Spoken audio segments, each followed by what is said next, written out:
Guys, Αντώνης εδώ και σήμερα θα κάνω unbox τα καινούργια τα game παιχνίδια μου. Λοιπόν, αυτό το πρώτο είναι το Minecraft. Το δεύτερο είναι ο Batman. Όπως βλέπετε είναι όλα σε PlayStation 4. Μετά είναι ο Spider-Man. Μετά το Crash, όπως ξαναβλέπετε πάλι είναι, να βλέπετε. Μετά είναι το Call of Duty, παιδιά δεν γίνεται, όλες Call of Duty, το αγαπημένο. Το Uncharted 4, φυσικά το τέλος είναι το σκλέφτη.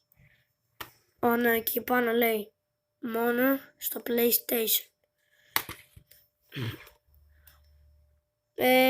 Να το παιχνίδι με τα ρομπότ που είχα πάρει εχθές.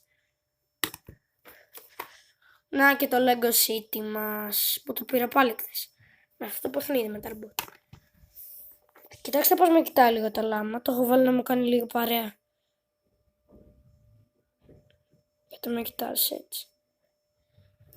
Λοιπόν. Θα κάνω unboxing και τις φιγούρες μου. Είναι αυτό εδώ. Το Spider-Man. Τόσο κακός εδώ. Μετά είναι ο Venom. Γεια σας. Είμαι ο Venom. Μετά είναι αυτό ο φίλος Spider. Ή η φίλη του Spider.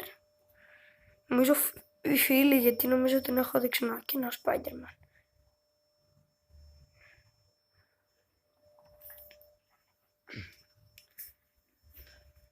Και να σας δείξω κάτι καλύτερο.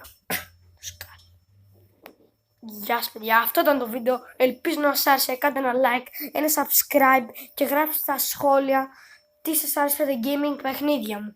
Bye bye.